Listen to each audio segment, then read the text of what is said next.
Welcome,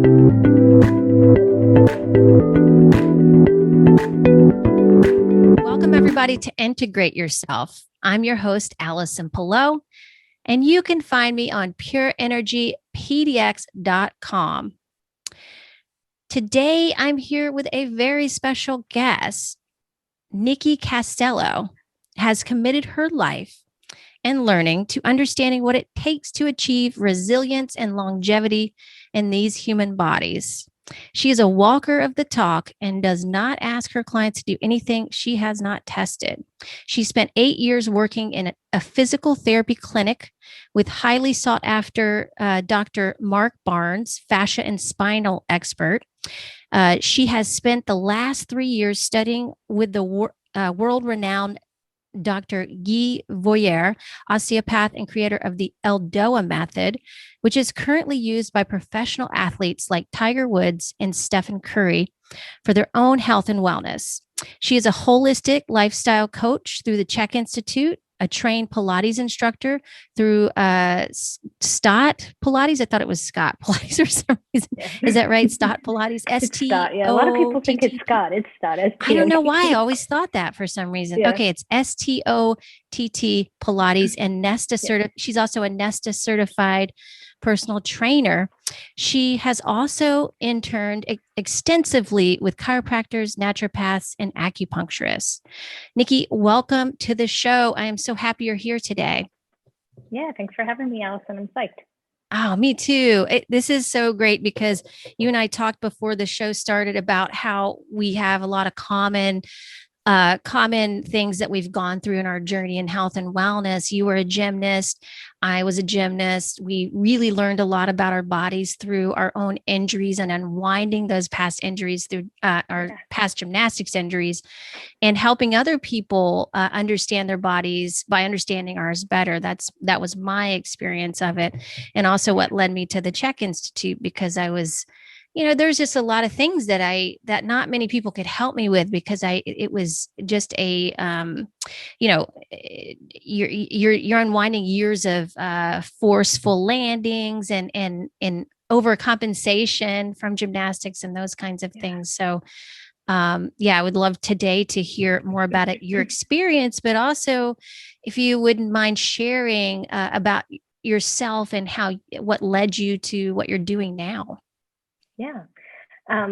Similar to you, it was, a lot of years in pounding my body in gymnastics. I started doing gymnastics when I was very small, and I was like 2 or 3. I started tumbling and was on to like all the events by the time I was 6.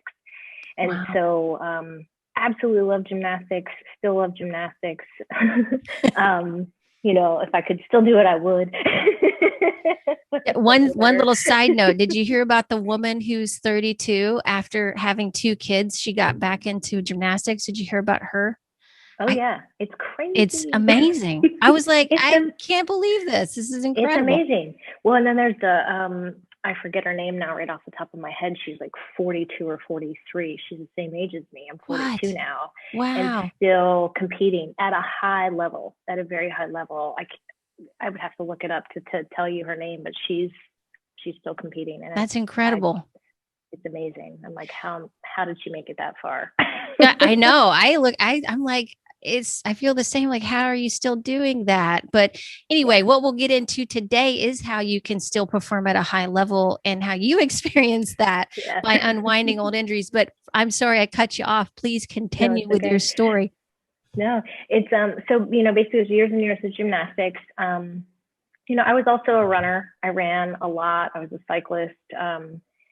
And basically what happened is that when I was about 15, I had a spinal fracture. I fractured one of the vertebrae, I had a spondylolisthesis, and I was in severe pain. I mean, I couldn't do any kind of backward bending without like sharp stabbing pain in my back that would took my breath away. And, I did the PT and did the physical therapy and all the stuff. And they were like, this is just something that is a pretty common injury. It can happen to gymnasts because of all of the hyperextension of the spine. What's going to happen to you if you keep going, we don't know, but yada, yada, yada. And so I kind of had to make a choice at that point. We were already traveling. I lived in West Virginia. I grew up in the middle of nowhere.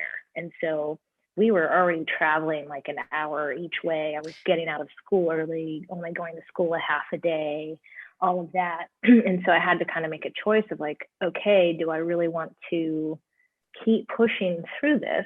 Because I had all the dreams of going, to the Olympics. My coach, my gymnastics coach, was Mary Lou Retton's very first coach.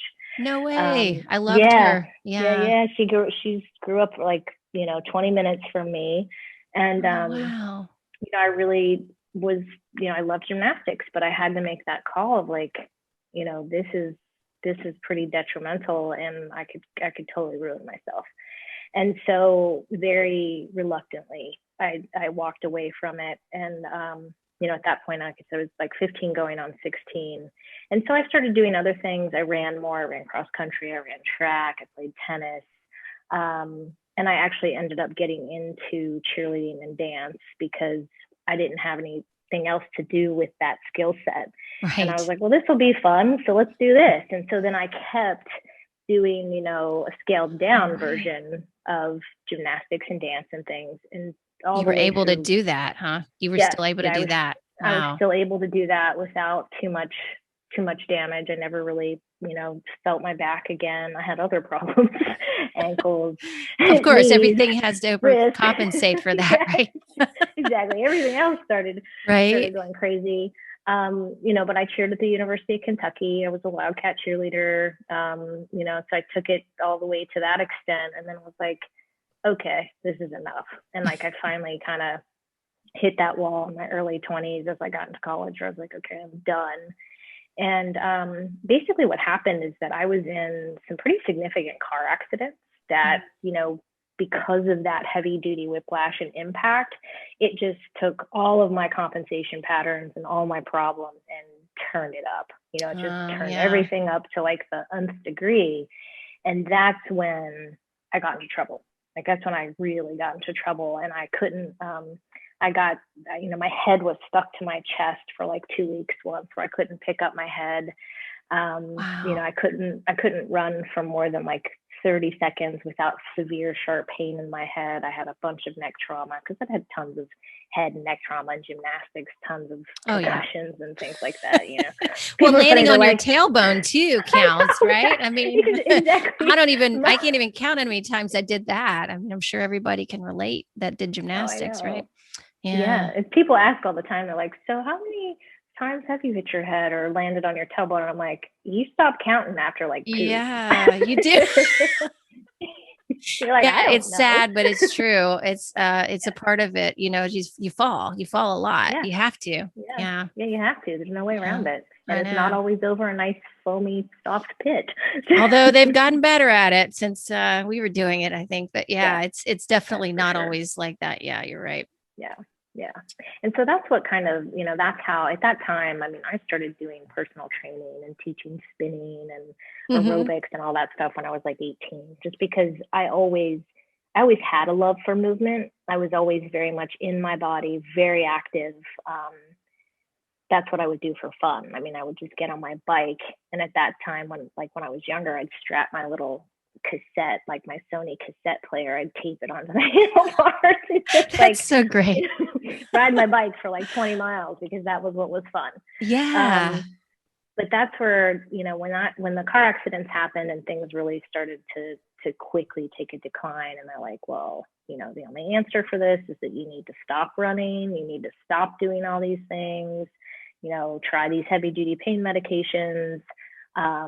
I did work with an orthopedic at that time who was one of the pioneers in PRP. He had worked with the Miami Dolphins in Miami and stuff like that. And, they wanted to do PRP to try to get healthier fluid into the areas that weren't healing and things like that.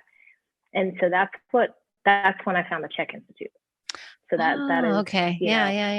That was when divine intervention came. And I had a CHEK practitioner who came to teach a kettlebell workshop at the gym I worked at, and that was 2003, I think so, 2004, and that's what started my relationship with the CHEK Institute and going down that path. Yeah. Wow, that's amazing. It's amazing how everything just leads you into the next phase, Yeah. right? And journey. Yeah.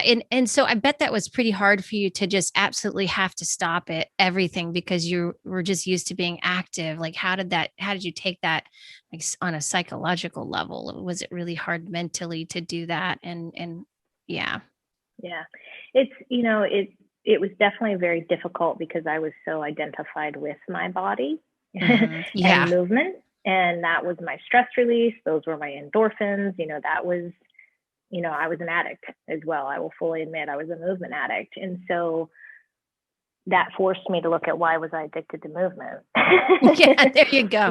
So it's like, okay, here's Yes. growth period number 526. Now, now we have to just look at the psychosis behind why are you so addicted to moving? Yes. Oh my gosh. Yeah, I can it relate was to that. hard, but it served a purpose. Yeah. Yeah, that's wonderful. That's wonderful. So that started you on that path, and then it sounds like you got into a lot of other things like Pilates and ELDOA, and and the best thing I always think is to work side by side, which is what I've also really enjoyed doing, is working side by side professionals who like chiropractors and acupuncturists and people you can learn with, physical therapists, especially Yeah. too. And so it sounds like you've done a lot of that. How did you get into? Well, first of all, let's just tell people what. Can you explain what ELDOA is? I have had in the past. There's some episodes. I don't know how many years ago it was. I can't remember the name of the episode, but a while back I had Andrew Johnston on to talk about ELDOA. But it's been a while. So if you can just tell my kind of explain what ELDOA is to my audience, and then also how it relates to the fascia and the health of your fascia and what that is as well. Yeah. The ELDOA method is focused specifically on the fascial system. And that's what makes it different than a lot of other modalities, forms of movement, forms of exercise, is that Dr. Voyer's focus and how the postures are set up, how these movements are set up, is directly impacting the fascia first and foremost. So that's, so basically what we're doing is putting the body in positions that takes your fascial system that's embedded into every single thing in your body, your nerves, your veins, your organs, your brain, your muscles, all the way down to the bone. And we're creating what are called lemniscats or lemniscates, which are figure eights throughout the fascial system, right? So we're basically wringing the fascia out like a washcloth, if you think about it that way. And so what happens is that in wringing out that fascial system, we start pumping the fluid through the fascial system. It forces the fluids to move through those tiny tubes, those little tubes of fascia in there. That's amazing. I hadn't heard it explained that way. That's really cool. Yeah. It's Dr. Barnes, the PT that I worked for, his father was John Barnes, who invented myofascial release. So, oh, wow. So I'm very, very blessed and fortunate to have worked with somebody who really is an expert of the science of fascia and what happens at a cellular level, how it moves, how it doesn't move, what impacts the health of the fascial system, all those kinds of things. So sometimes when people talk about ELDOA, even though like Dr. Voyer knew this as well, like that's his passion. That kind of gets left to the side somehow. And I'm like, that's the magic of ELDOA. Like that's what makes it so awesome and so healing, is that we're truly moving fluid in the system to deliver nutrients to the area, to deliver nutrients to the cells, and also remove waste from the area. Yeah, because you do have to pump the system and get it circulating so that you do have to actively. That's what movement is all about. It's supposed to be helping you pump that system and detoxify and help the lymph nodes. But the fascia is, I don't think a lot of people, first of all, know a whole bunch about the fascial system, as well as how it can really help. If you focus on improving the fascial performance, your overall performance and your mobility and your pain you can decrease pain, your movement can get better, can improve so much by just doing that. Yeah. But most times people don't really really know much about it.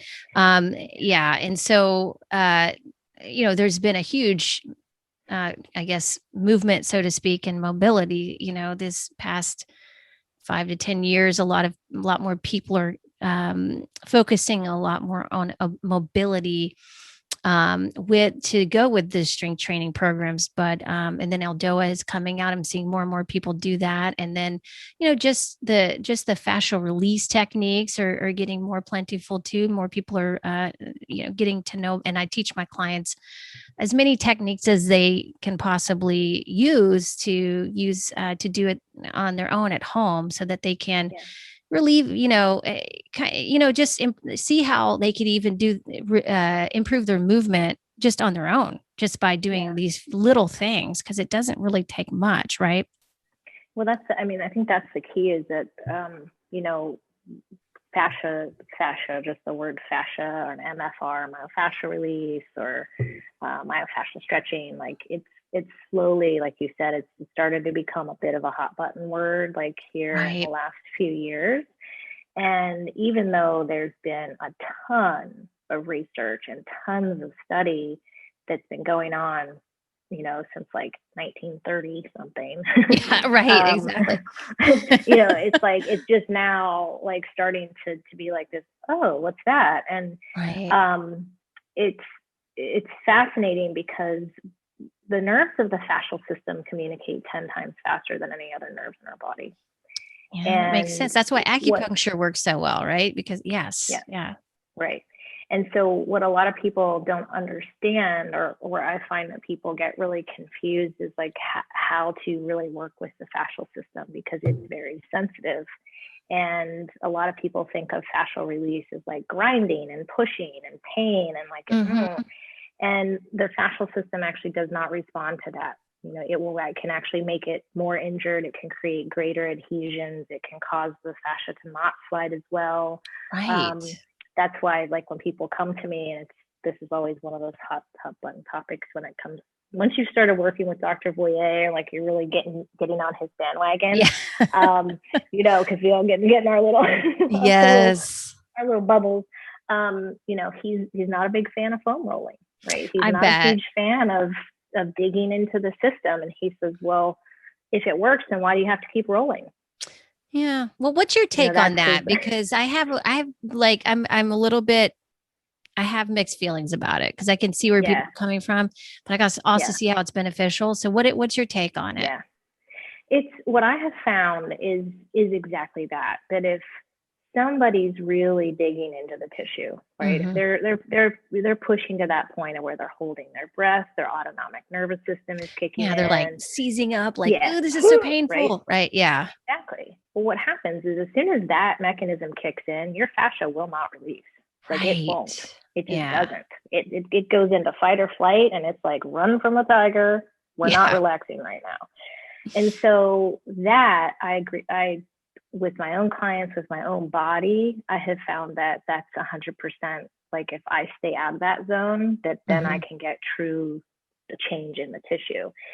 And so the way that I will start to potentially integrate any kind of like foam rolling or things like that is that I teach clients more of a system of kind of melting, so that they're using a very soft roller that they can, lean into, they can breathe, they can feel the heat start to increase around, and then slowly that tissue will start to let go and the fascia will melt. Yeah, that's wonderful.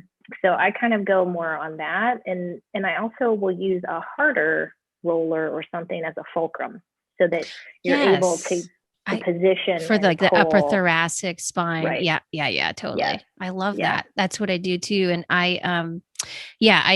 if someone gets on the roller and they're like that, I'm like, let's stop right now, because that's not going to help you.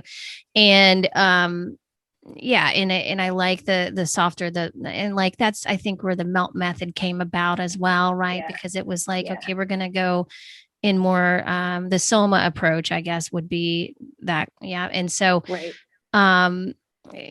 which is more of a, let's, let's just help your nervous system calm down kind of approach, and which is going to Yeah. release even more of the fascia, right?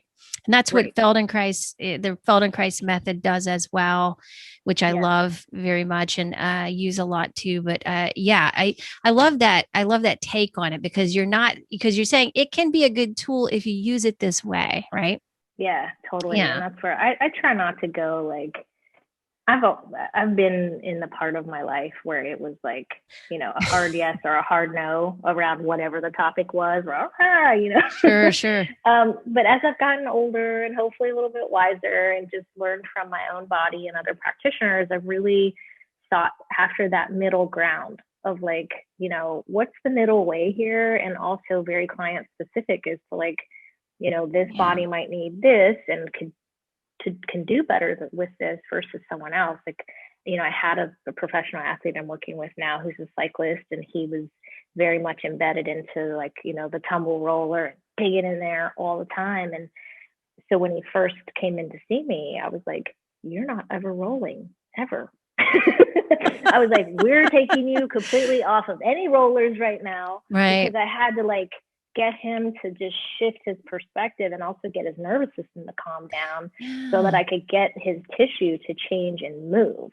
But now that he's had a couple months of working with the fascia, working with his nervous system, working with his corrective exercises, like, I'm okay. All right, now here's a soft roller. Now I'm going to teach you how to be kind and try to do Yeah, because I don't like this. this. Really well with that. That's wonderful. Yeah, because it sounds like he was in a fight or like some people get into it where they're like in more of a fight or flight nervous system mode, right? And they're kind of addicted to that pain, that feeling of pain, and that's what When how they I think think. that's helping them. Yeah. Yeah, and I think a lot of people also approach their workouts that way, right? Totally. No pain, no gain. That's the whole. Unfortunately, that's I don't know how old you are, but it's like I'm 48. So we're we're at least we're similar in there, but it's like of the 80s and the 90s and even the early 2000s, it's like no pain, everything was embedded into no pain, no gain, no pain, no gain. And if it if it didn't hurt and you weren't maxing yourself out, you weren't getting any benefit. Right. And I have learned just over time that it's the exact opposite. It is. From just like, I'm like, okay, our body has had enough. 90% of the people that walk into my studio, their nervous system is shot. Yes. Especially now with COVID and the pandemic and everything that's happened, like people are just tweaked out. And under that circumstance, when they're in this consistent state of fight or flight, whether it be at a conscious level or a subconscious level, because some people aren't even aware of how stressed out they are, that if I'm not addressing their nervous system first and foremost, I'm getting nowhere with them. Like I can't get anything to change. Yeah, because it's they have blinders on almost. It's like they can't step into that next way of being, right? Yeah. So that's a great segue into talking about the pandemic and how this lifestyle, being in the pandemic, being in lockdown, how that has affected our bodies from a flight or fight. I mean, I can imagine. I mean, a fight or flight perspective, being really in a stress state. One of my friends, Josh Rubin, explained it as though it's like being in Vietnam and trying to meditate while bullets are flying by your head, right? We're at home, everything's okay, we're safe, but at the same time, all this stuff is going on, right? That is still not helping us relax. So what has been your experience with that? It's it's been interesting to watch my clients that have been like longer term clients that I've known for a long period of time, and it maybe started out with me because of pain and things like that, and now are functional and fit and all this stuff. It's been interesting to watch their bodies change. So it's been interesting to watch their posture deteriorate. It's been interesting to watch them gain weight. Just their general brightness and well-being has, notched down month by month over the time. Everybody's sitting in front of a computer doing Zoom calls all the time, so it's like, we were already a tech society as it were, but now it's like that pushed it even further to the sitting in front of the computer. And for so many people, depending on where they are in the world and what their climate is, like they couldn't get to a gym, they couldn't go outside because of the weather. And so if they weren't set up in a place at home where they had a comfortable space to work out and move and things like that, people just, like, I had one client who just basically stopped doing anything. Like, he didn't have room in his house. He didn't go to the gym. Like, he didn't want to do virtual stuff. And so it was like, and he just completely stopped. And so it's been really fascinating just to watch the impact of no movement, the impact of stress, the impact of, you know, not having person to person contact as Yeah. well. I almost feel like we took a few steps back during that time, you know, with people's health, with people understanding their health, with, you know, just the overall activity in people's lives, the mindset around nutrition as well. And it was really a weird year and a half and it's still it's still going. I feel like people are starting to get out more now, but yeah, it's just been really interesting. And of course, yeah, like you said, we're in front of the computer now because we're doing Zoom most of the time. People are still doing a lot of that, and it's just I feel it like I'm taking classes, but they're online, and I'm having to sit more, and I'm a movement person, and I'm like, and then like being with my clients online has been hard too, because when I'm in front of them, I'm doing I'm demonstrating, I'm much more active than if I'm in front of them on the computer. So and I'm very grateful that I had have had that opportunity to do that and still train them. And at the same time, it limits my movement too. And I've definitely felt a decrease in that. And of course, personal connection, being in front of somebody is always, to me, better. And you just get something more out of that. Right. So, yeah. And so psychologically, physically, we're definitely feeling the effects of that. And, yeah. And it looks like, though, that you're doing some classes, some of the ELDOA classes online, and helping people with that. Have you been pretty successful, with people teaching people ELDOA online? Has it been harder, or is it easier to teach them, of course, in person? What is your experience? It's, it's a blessing and a curse. Like, Dr. Voyer is not a fan of online anything. He's not a fan of online stuff. He is very hands-on, tactile, getting people neurologically to tune into their bodies, touching here, do this there, like really getting people to embody what you're trying to get them to do via touch. And so it's, there is a bit of it that gets lost for sure. But however, he also teaches that even if you do an ELDOA 60 or 70% correct, you're still going to get benefit from it. So I developed a way, as far as like working with new people, to actually do an intake. So like, I'll have them set their camera up a certain way, and I'll watch them walk. I'll have them, work with a partner and do different types of hip testings and, great. Thomas tests and things like that off your kitchen counter, so I've figured out a way of like, okay, what are the main things that I really need to see here? What can I do online so that I can still get at least a pretty good understanding of,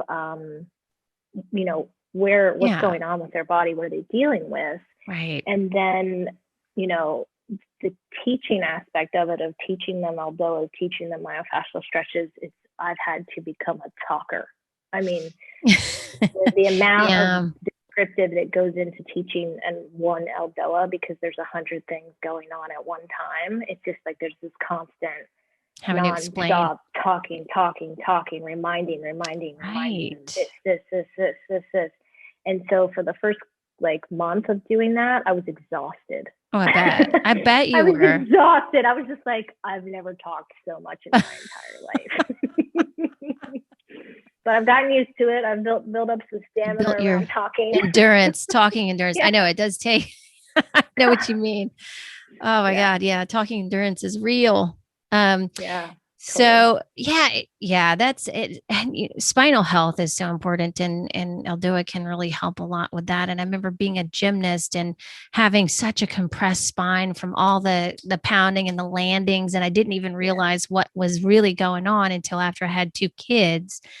And Oh, then I started getting into ELDOA to try to, create some yeah. space in the spine, and it would release some parts of my spine and then not other parts, and it was like a mess when I first started Yeah. learning about it. But eventually, I could see what was happening. How do you ease people into the spinal alignment part of it? Like, do you notice sometimes? I mean, I'm probably an extreme case because I was doing gymnastics, but does generally people's body open up pretty symmetrically, or does it usually have like a kink here, kink there? How do you help them? I don't know. This might be a hard question to answer, but this is just something that came to my mind because I went through that and I was like, I didn't, I went through some of my first back spasms after I started trying to stretch all that out Oh because it was yeah. so like impacted. Absolutely. So, yeah, I thought that Yeah. was really interesting to go through. And I didn't know Yeah. what was happening as it was happening, but then I figured it out later. I was like, oh, okay. Yeah. Probably need It's, someone to help me with this. yeah, it's, it's interesting because depending on the body, right? Mm-hmm. And so first and foremost, how hydrated somebody is when they come in, because the fascial system is working completely with fluid. So how hydrated someone is typically will determine part of how easily they can take to ELDOA, as far as not getting spasms, or not having things kind of seize up on them, because we're putting the whole body under tension. Right. But also looking further, part of Dr. Voyer's soma therapy and soma training program is myofascial stretching. And so if you're just strictly doing ELDOA, only ELDOA, it's great and you can get great results and do a lot of things. But the system of myofascial stretching that he uses helps to focus. So the ELDOAs focus on joints, right? The ELDOAs are focused on hips, shoulders, Right. spine, on joints, where the myofascial stretching is focusing on musculature. And so what you start to learn to do is that you find out, so what myofascial stretches, what muscles do we need to open so that we can authorize the movement at the joint space, so that you don't Oh, get those yeah. kinds of spasms and kind of That snapback makes effects and sense. things like that. Yeah. That so Yeah, you because were if you're you not doing some of using it that, you're together. like, oh, Yeah, yeah, I was, yeah, it was yeah, yeah. Well, and I think, at the time I was coming out of two pregnancies and hadn't really stretched like I was stretching it before as a gymnast, and just it was a lot of to unwind there, but and it yeah, took me probably a lot longer than it should have to figure all that out, but I finally did. But yeah, it's really interesting. I love how you bring up about the hydration and making sure that you've got proper minerals in the body to be able to not have spasms when you're going through this process. So you've got enough nutrients to get into the fascia as well.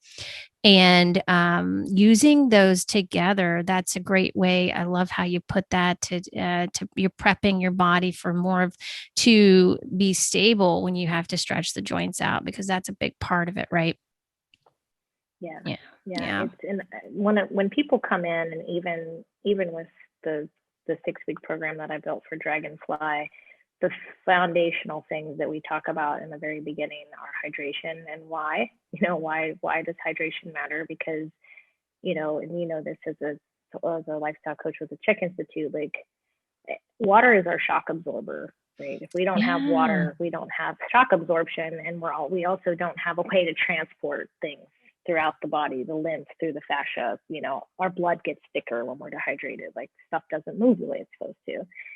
And so the water, and then breathing. So the foundational things that we Mm-hmm. teach as part of that 6-week program. But even when somebody comes in to work with me one-on-one, the very first thing I tackle with them and send them home with before we start any kind of movement is hydration and proper breathing, so that I can start them out in a place of having a relaxed nervous system via their breathing, so then I can actually get get that authorized movement throughout the system much more easily, and much less likely to get any kinds of spasms or injuries or anything like that, because it's a powerful technique. And if they're not, and I learned that the hard way. Yeah. when I very first started working with ELDOA, and it was like, everybody needs ELDOA.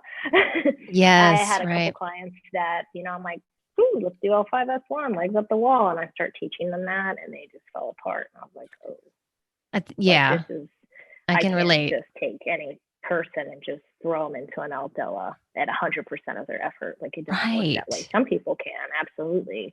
A lot of the athletes I work with, like, for sure.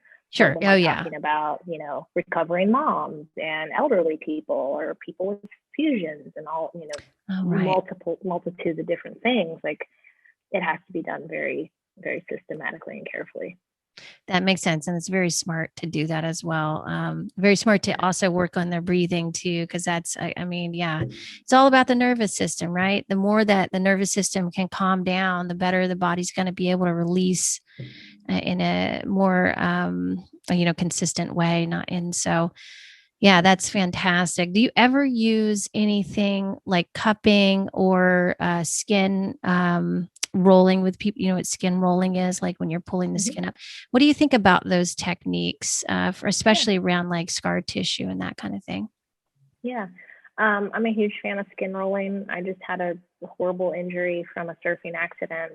Side of my face got sliced open. Oh my goodness. One of the women who trained with Mark's dad, she does myofascial release, and she does, she's been doing skin rolling on my scar. And then with cupping, I've had plenty of cupping done myself, I don't do it on clients because it's just not, meaning do it to yourself. Yeah. Doing it to yourself. Yeah. Or instructing clients to do it too. I sometimes just tell them, how they can just do it, themselves, because it's pretty easy. Yeah. It's something that I've done a lot with working with acupuncturists and body workers. It's another one of those things that's like, I think some people do really well with it and some people don't. Yes. Yeah. That's pretty cool. Yeah.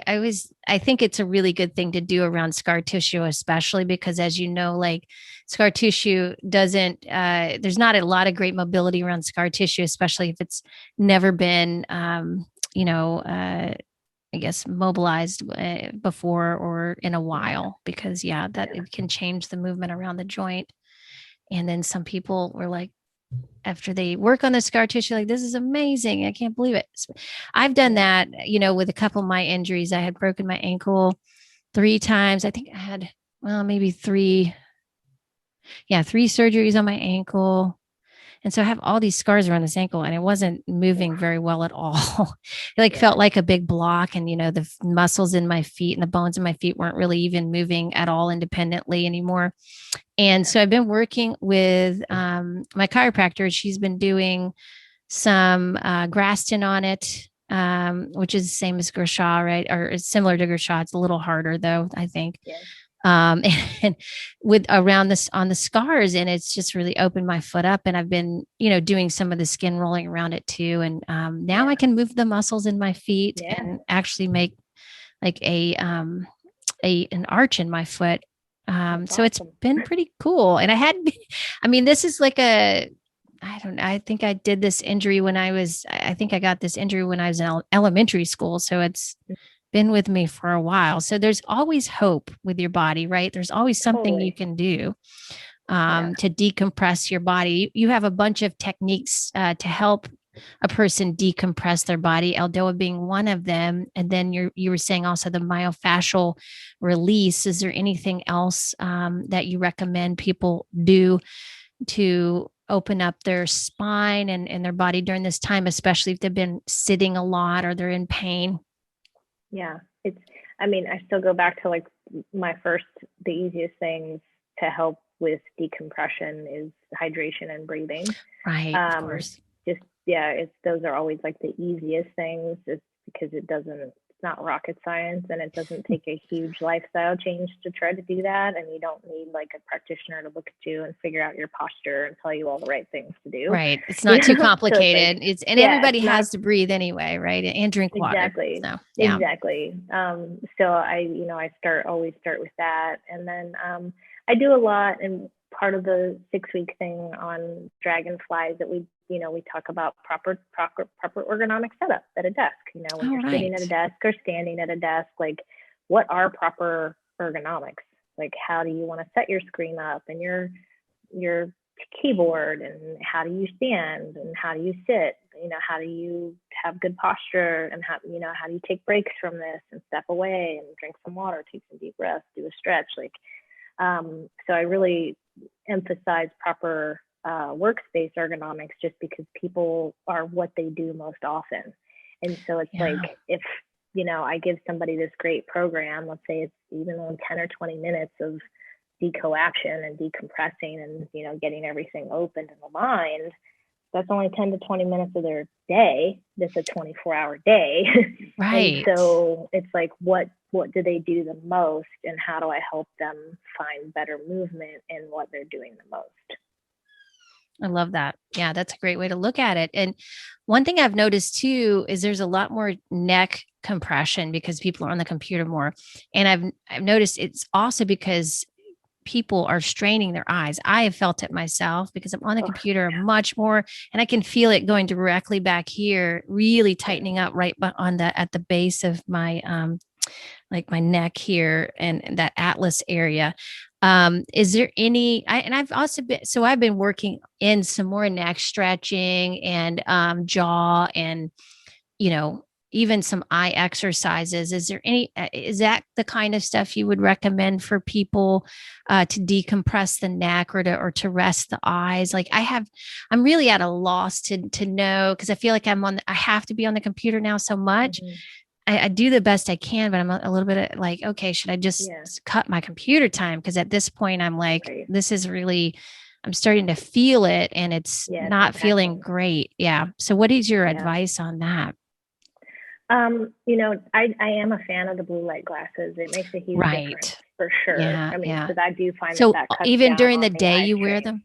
You wear them during the day too. Anytime somebody's on a computer, at least. Okay. Especially if they're like having extended amounts of time with Zoom calls or work or whatever it is. So anytime there's computer time, I think the blue light glasses make a tremendous difference. Part of the ELDOA, that's the foundation of all the ELDOAs and the myofascial stretches, is axial extension. And so just laying on the floor and practicing axial extension, which is, where you tuck the chin and kind of slide the back, you're sliding the back of the head away from you. But the big part of ELDOA and axial extension is the eyes. And so, because we are trying to affect the fascia at the occiput atlas area. And basically with axial extension, what you're doing is like if you thought of your dural tube that houses your spinal cord, or you think of your spine as a garden hose. And what we're trying to do with axial extension is to pull out the kinks in the garden hose so that the spinal fluid will flow steadily through the system, and it will also calm it down. And so, just laying on the back with the knees bent, the feet flat, and just starting to work on axial extension, where you flatten the sacrum into the floor, you drop the lower vertebra down, you let the chest get heavy, you gently tuck the chin and slide the head away and look down. You keep those eyeballs looking down. And most people feel strain in their eyes when they do that initially. And just holding that for like a minute at a time while you breathe will start to help with all of that tension through the occipitals and through the eyeballs. That's wonderful. I'm going to start working that into my routine. I'd forgotten about that. It's relaxing too. Yeah. Like it'll just, if you get into that position and just relax, because one of the things you have to remember with axial extension is that the core is relaxed. You're not engaging the core muscles because it doesn't allow for the decoaption to happen. But just to get into that spot and hold that for a minute and just do deep breathing and like maybe do that a couple times, like it really helps kind of just open the whole thing up. That's fantastic. I think that will that'll do a lot for people. Just that move right Yeah. there will really, really Yeah. help. Oh my goodness. Well, and it helps to reinforce because you're strengthening those deep neck flexors. And so with all this computer time, we've got all this like head Like forward, that. eyes Yeah. forward, everything. Our head's going off our neck, which is increasing our tension. So as we're strengthening those deep neck flexors and getting the head back on top of the body where it belongs, then everything can relax more. Yeah. And I do a lot of sitting on the floor when I'm on the computer. And even with that, sometimes I feel myself doing a little bit of this, you know what I mean? I And do it's the like same thing. always, yeah, I'm just like, okay, I got to stop doing that. I know. It's like, I do the same thing because I'm, yeah. Because of the flexibility of being a gymnast. Like you're like, oh, I'm Yeah, sitting on the floor Indian style. I've got my, it's exactly. easy for me to be on the floor. But then after like 30 minutes, I'm like, oh, You're like, oh, oh, my head's actually, starting to my poke upper. out. I'm like, this actually isn't working out so well. I know. I guess the key is just keep moving, right? Not stay in one spot for too long. Oh my goodness. Yep. Yeah. Okay. So we are having, this is really great. I'm loving everything we're talking about today. And we have a little bit of time left. I would love to talk about back pain. And that was one thing I did want to really touch upon today, with how your back pain doesn't have to be permanent. It can be just something you're going through. And, but it does feel permanent to many people. They think, I'll never walk again. Am I always going to be, in this, pain every time I like move? Is my back going to spasm? Those kinds of things. Yeah. How do you help people with that aspect of back pain? Because it can be really scary, and what I've also experienced personally and help clients with is there's a bit of a learned helplessness state that you can get into with back pain. Yeah. Yeah. It's, that's when someone comes in or they call or whatever the case may be, they email and they've got back pain, and then it could be super severe. It could just be something that's low grade and chronic for a long period of time. There is definitely typically that aspect of helplessness, like you said, like this is never going to go away. This isn't resolvable. I'm going to be on meds. I'm going to have surgery, the whole thing. And I just really work on educating people of the truth of back pain and why it happens, and kind of talk to them about what's going on and why it's going on, to try to help first calm them down. Yeah. So that they can, because I think that education is everything. And especially with people in pain or spine pain, or they've had somebody that says, hey, you should have surgery, you should have a fusion, whatever it is, online, right? And people start, MMD and all this stuff, and they start getting bombarded with all this information and a lot of fear, and they actually are in no place to make any sense of any of it, right? Right. So I first try to just sit down and say, okay, step by step, here's what's going on, here's what's happening with your body, this is why it hurts, and here's how we can fix it.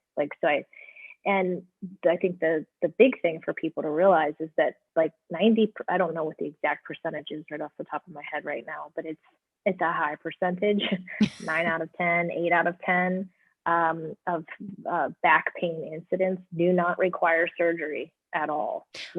I think I've heard that statistic before too. Yeah, it's incredible that is, and then yet people still get the surgeries. Yeah.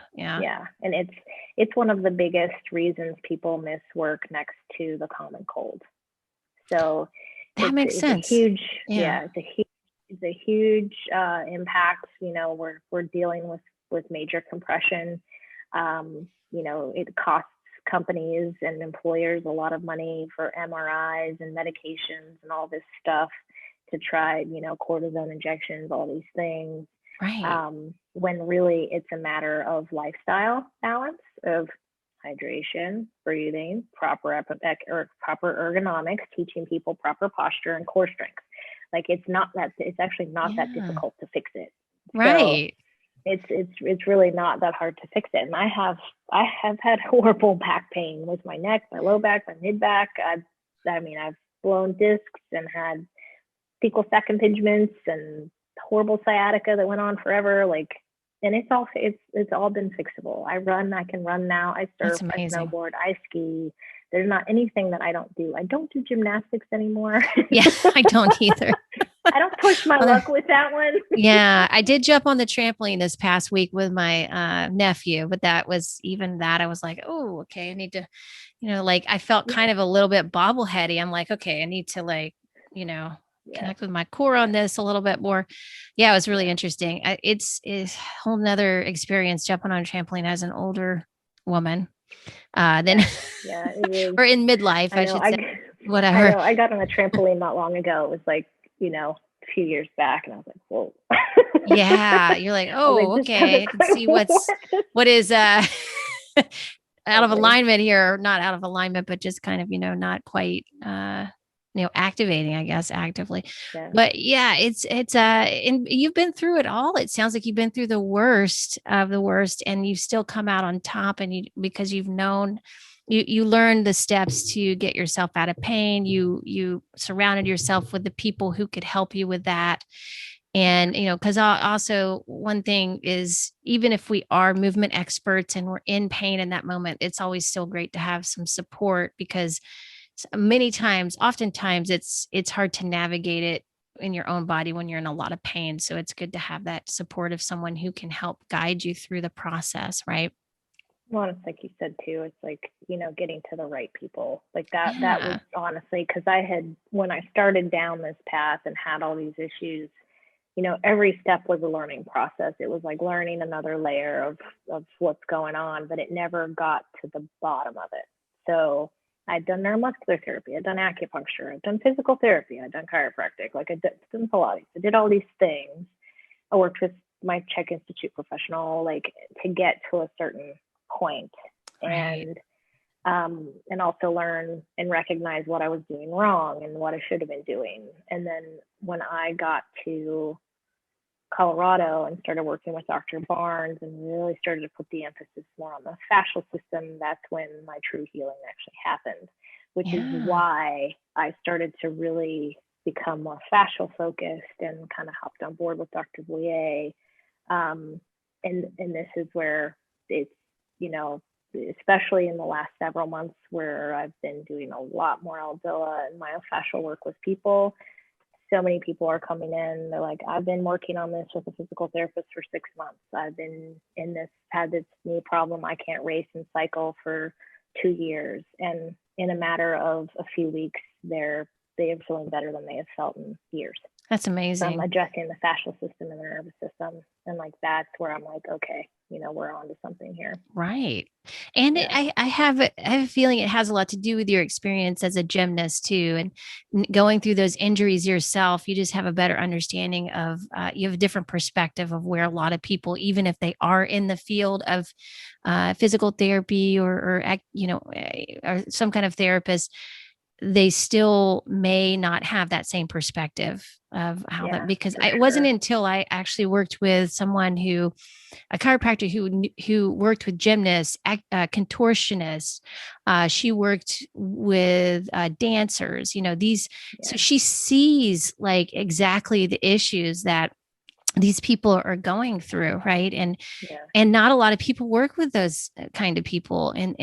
But yet that experience of unwinding all those injuries from a gymnast perspective, or a contortionist or an aerialist, is that you have just a broader picture of how, what can be done, the potential there for someone, and how much easier it can be as well. But sometimes it can be a mystery for other people who haven't come across that before, Yeah.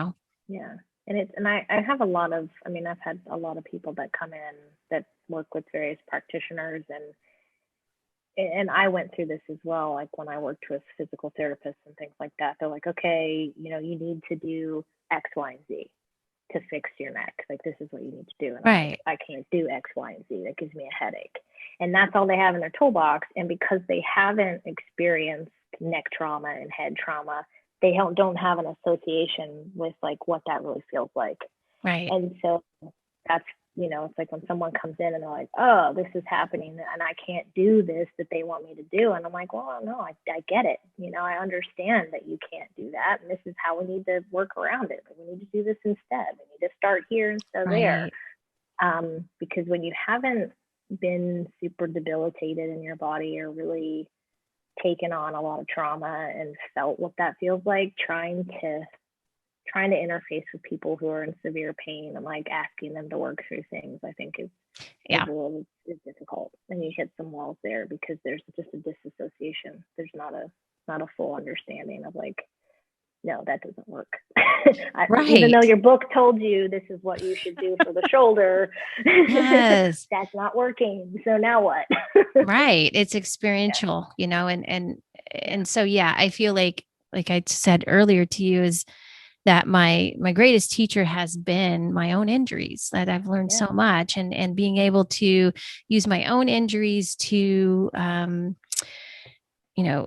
working with other practitioners who have had the exposure to those kinds of things and those kinds of athletes has been so helpful for me learning, because it makes sense. I mean, if you have a physical therapist that only works with runners, they're going to know how a hip for a runner works, but they're not going to really know the extent of how a hip works for a gymnast. You know what I mean? It's like, it's different. So, or what it's, been through and those kinds of things, right? Or the level of impact that their joints and their spine have been through. That's a lot. I don't even remember. I think it was like 40 pounds of pressure or something more than that. I heard the statistic on what the average impact is for landings for gymnasts, and it was incredible. I was like, you have to be really strong to be a gymnast. I mean, I didn't realize that when we come away with a lot of bone density. That's what we got. Yes.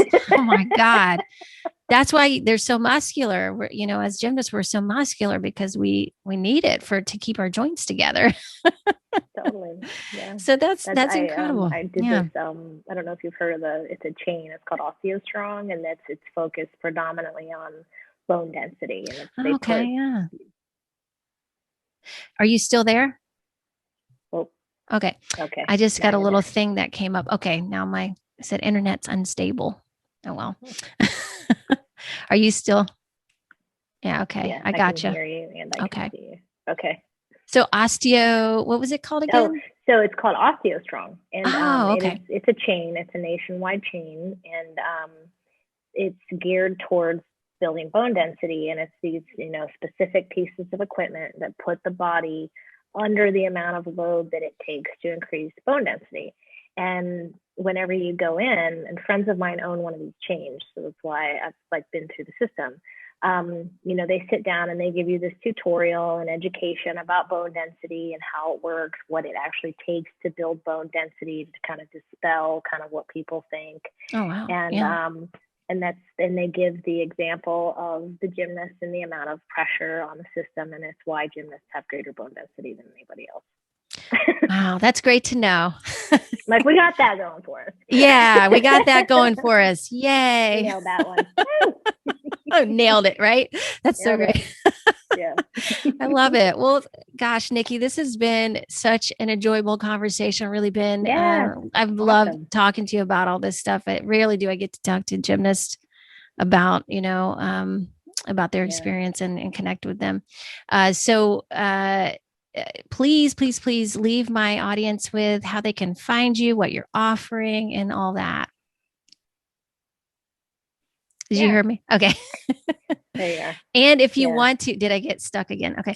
So, and also if you want to add anything to what we said as well, please feel free to do that also. So right now you can find me individually at, it's MyWholeBody.net, spelled just like it sounds, MyWholeBody.net. And you can access, I offer a 30-minute complimentary consultation before you do any kind of virtual classes or anything like that. So you can do a 30-minute complimentary consult. I offer 2 weeks of free virtual classes so that you can just start to get to know the ELDOAs and the myofascial stretches and familiarize yourself with things. So you can reach me individually through there. And then currently through Dragonfly Health Dragonfly-Health, I've just created a 6-week program for them that is 6 weeks for a healthy spine. And Cool. so that 6-week program is super affordable, and it's a start to finish over 6 weeks. It's obviously not dialed for an individual body, but it's focusing on a lot of the kind of macro postural dysfunctions that most people deal with, and most common. And why most common stuff of why people have neck pain or mid back pain. So we address the whole spine from top to bottom, and we go through hydration, proper breathing techniques, and it's based on ELDOA and myofascial stretching. And so wonderful. that's also a great little thing that we've got going on, is their 6-week program, and I'll do more stuff through them as well. Oh, nice. What is Dragonfly again? Is it just like a place where you can find online programs, or you're saying you were talking about that earlier? It's your friend's company, or a very, very dear friend of mine who, kind of she actually met me seeking out coaching and help with her body, but we've become very dear friends. And she built an online platform, and her kind of goal and passion in that was to help expose people to alternative methods of natural healing, mentally, physically, emotionally, nutritionally. There are specialists in there for nutrition and teaching cooking classes, teaching proper detoxification. There's yoga people on there. I'm on there. There's gut health stuff. So it's this wonderful just platform so that people who might not otherwise have exposure or have the ability to reach a practitioner nearby them, so it gives them an opportunity to start to understand that there are other ways to heal the body other than just the standard Western medicine approach. That's fantastic. We need more of that, especially now. Yeah. Wow. Well, thank you, Nikki. This has been a pleasure and an honor to talk to you today. Thank you so much for coming on. It's so great to talk to you. This is the most fun podcast I've done. Thank you. Oh, yay. Yay. Wonderful. Well, thank you.